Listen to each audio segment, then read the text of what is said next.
अक्सर मुझसे लोग यही सवाल पूछते हैं, कहीं आपके मन में तो सेम सवाल नहीं है? अगर है तो आज आपको इसका जवाब मिलने वाला है।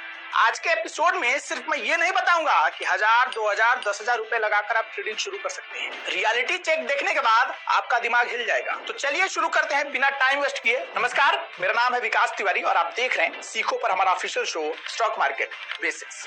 अच्छा ये बताइए, आपके हिसाब से क्या लगता है कि कितना पैसा हो तो बाजार में अच्छे से ट्रेडिंग किया जा सकता है? मैं आपको लाइव दो अलग अलग तरीकों से समझाता हूँ। अगर आप एक नौकरी पेशा व्यक्ति हैं और आप ये सोच रहे हैं कि सैलरी में से कुछ पैसा निकालकर इन्वेस्टिंग शुरू करूं, तो आपको एक मोस्ट पॉपुलर नियम के बारे में जान लेना चाहिए। मैंने पहले भी एक दो बार जिक्र किया है, फिर बता देता हूं अगर आप नए हैं तो।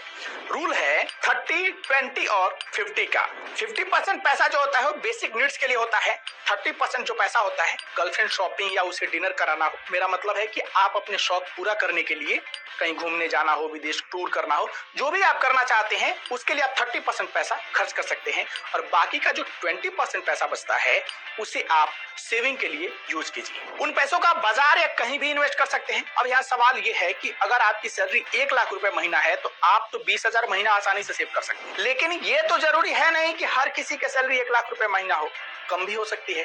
तो ऐसे कंडीशन में क्या करना चाहिए? तो अगर बाजार के एक्सपर्ट की बात माने तो वो ये कहते हैं कि आप बाजार में इन्वेस्ट करना चाहते हैं, शुरू करना चाहते हैं, कोई फर्क नहीं पड़ता है कि आपके पास मिनिमम कैपिटल कितना है। ध्यान रहे, इन्वेस्टिंग की बात कर रहा हूं, ट्रेडिंग की नहीं, क्योंकि कई लोग ट्रेडिंग और इन्वेस्टिंग के बीच में कंफ्यूज हो जाते हैं। अगर आप इन्वेस्टिंग करते हैं तो वो लॉन्ग टर्म के लिए होता है और आप ग्रोथ माइंडसेट के साथ उसमें पैसा लगाते हैं, रिस्क उसमें कम होता है। वहीं जब बात ट्रेडिंग की होती है तो यहाँ आप शॉर्ट टर्म के लिए प्रॉफिट माइंडसेट के साथ पैसा लगाते हैं और यहाँ रिस्क जो होता है वो हाई होता है।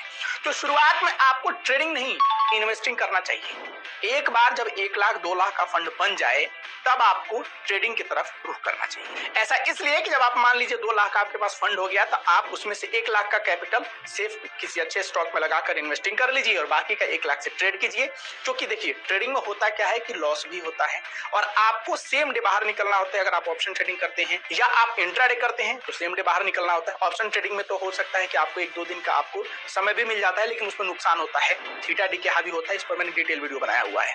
तो इसलिए ट्रेडिंग में क्या होता है कि आपके पास टाइम कम होता है तो बाहर निकलना होता है, तो कई बार ट्रेड सही तरीके से एग्जीक्यूट नहीं हो पाता है जैसा आप प्रेडिक्ट किए होते हैं। तो ऐसे में आपको लॉस उठाना पड़ता है और अगर आपको लॉस उठाना पड़ रहा है और आपके पास कैपिटल कम होता है तो आप तो नुकसान में चले जाएंगे, कैपिटल खत्म हो जाएगा। इसलिए जब ठीक ठाक फंड हो जाए तब ट्रेडिंग की तरफ रुख कीजिए। लेकिन इन्वेस्टिंग के लिए कितना पैसा है यह मैटर नहीं करता है।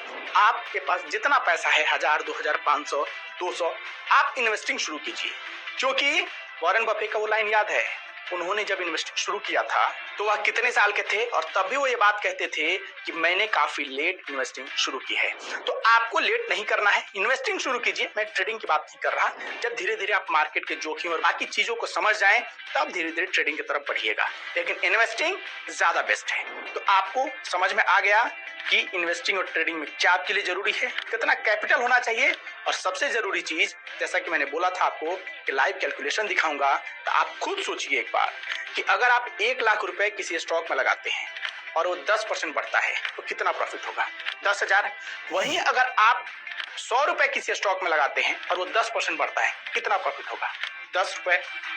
प्रॉफिट तो आपको 10% हुआ लेकिन अमाउंट कम है। इसलिए कहा जाता है कि ज्यादा कैपिटल होता है तब ज्यादा रिटर्न बना पाते हैं। इसलिए मैं इस एपिसोड में भी बार बार जिक्र कर रहा हूं कि पहले कैपिटल बनाइए फिर ट्रेडिंग की तरफ बढ़िएगा। बाकी अगर कोई सवाल है आपका तो फीडबैक में जरूर पूछिए। सचिता जी पूछती हैं कि डिलीवरी में शॉर्ट कर सकते हैं क्या? शॉर्ट ऑप्शन इंट्राडे दोनों में करने को मिलता है, आप आराम से शॉर्ट कर सकते हैं। एक साथी आईपीओ को लेकर पूछते हैं कि सब्सक्रिप्शन तो बाद में पता चलता है, पहले कैसे पता करें कि अप्लाई करना है या नहीं? दोस्त, आप उसका आरएचपी पढ़ लीजिए। दूसरी सबसे जरूरी बात कि लास्ट डे अप्लाई करने की कोशिश कीजिए, तब तक आपके पास ग्रे मार्केट और सब्सक्रिप्शन का डेटा मिल जाता है।